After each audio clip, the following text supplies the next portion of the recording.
Hey sunshine, it's Bitty Penny. I'm here today to show you a simple slimline card. And what I mean by simple is that I don't have a lot of dies. I don't have anything that's specific to making slimline cards.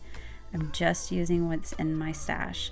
So this is actually a free gift that you get from Honeybee when you place an order in their shop. And it's a heavyweight cardstock, and I think it's totally meant to be a card front. It is 5.5 by 4.25, and I'm using it today to make my slimline card. So I am going to watercolor on this, and I'm going to keep my brush pretty dry. Like, the barrel of this watercolor brush is almost empty. It has very little water, and that gives me a little more control so I don't oversaturate the paper, since this is not watercolor paper. So I'm doing a pretty simple color here. It's really nothing earth-shattering. I'm going in with a darker, more saturated center, and then I will do soft petals to the sides, and I'm gonna leave everything with pretty good contrast. Like, the petals of my flowers and my leaves are all going to have a stark contrast with one another, and that's the look I was going for. It's something I actually really like. So I'm adding in a little yellow, and with like my green, I will lay down a base color and let it dry, and then I'll go back in and add in my contrast. When you're doing this, is a pretty fast process. Like, I don't think it took me more than 5 minutes to color this card. But when you're moving that fast with watercolors, just make sure that you're spacing out what you're coloring. So what I mean by that is, don't immediately paint the leaves after having painted the flower petals, because just by timing things and spacing things out, you'll have less likelihood of it all like smearing together. All right, so my sentiment here is an indication of the color that I wanted to use. Now, I think this card front is gorgeous just as it is. Like, I don't think you need to cut it up and turn it into something completely new, but that's the plan I had, so that's what I did. But I think it's just so lovely as is. The watercolor set I'm using today is from Prima. This is their Tropicals set. I really enjoy these watercolors. I have 4 of their sets. They are all literally right at my fingertips all the time. I keep them stored right next to my desk, and I use them constantly. I would say my only complaint with them is that they do dry back quite a bit lighter, but that's just something I deal with, and I know that it does that, so I oversaturate with color sometimes, and just to offset it. All right, so I am going to clean things up here, give it a little bit of time to dry. Not too much, I'm gonna hurry. And I'm gonna cut this thing apart. So ahead of time, I made my slimline base very simple.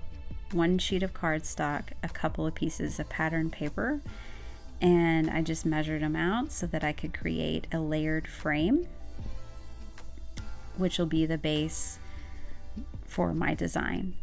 And that's what I've been doing with pretty much all the slimline cards I've been making.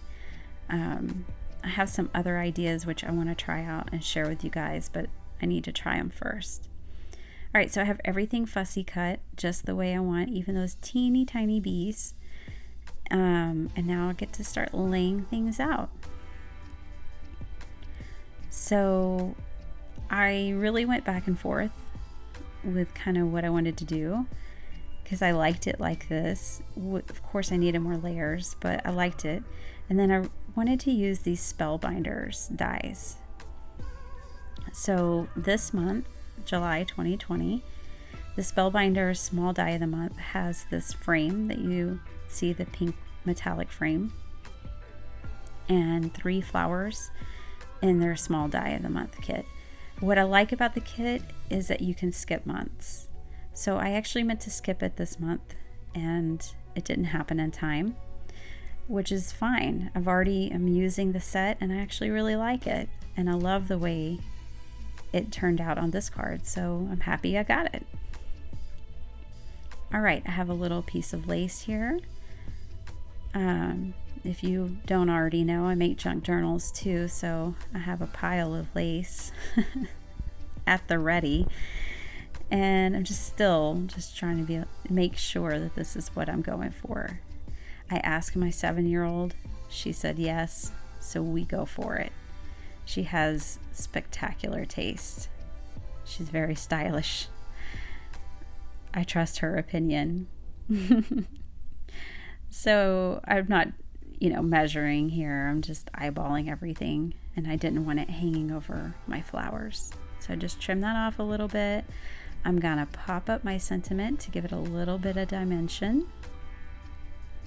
So I have someone very dear to me who had a difficult diagnosis this week and is being rushed through treatment and is going to have a feeding tube for an extended period of time, and she has a long road ahead of her as she heals, and I imagine this card is going to her. I wanted to share with y'all that one thing I do is when I find out someone has a long road or a lot of struggle, I go ahead and I sit down and I address 5 or 6 envelopes to them, and I put the postage on it. I do everything so that I have it ready, and I put it in my address book. And when I think of the person, or I just want to send them a card for encouragement, there's nothing holding me back. I already have the envelope ready. It has postage. It's been paid for. All I have to do is fill it up with some love, some paper love, and I send it on their way. So I wanted to share that with y'all because for me, it's really helped me. Sometimes I just get caught up in everything, and I don't send as many cards as I'd like to, but that really helps me to go ahead and pre-address and put the postage on it.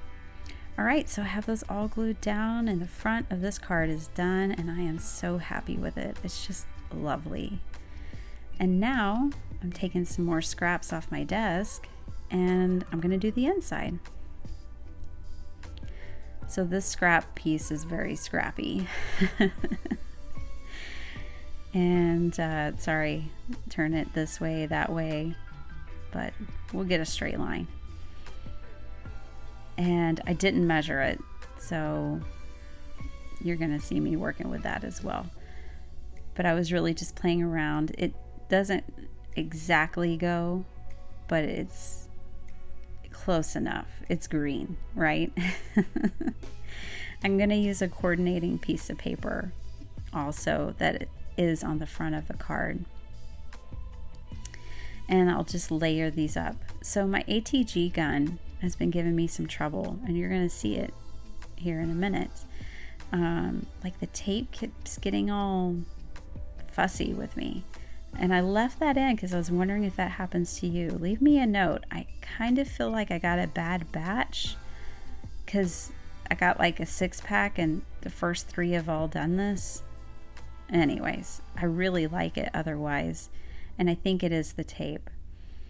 But I prefer to use a tape runner like this when your paper's thin, because I've noticed glue leaves, it just dries a little funny, like you can tell where it's been glued. All right, I hope you guys enjoyed this card.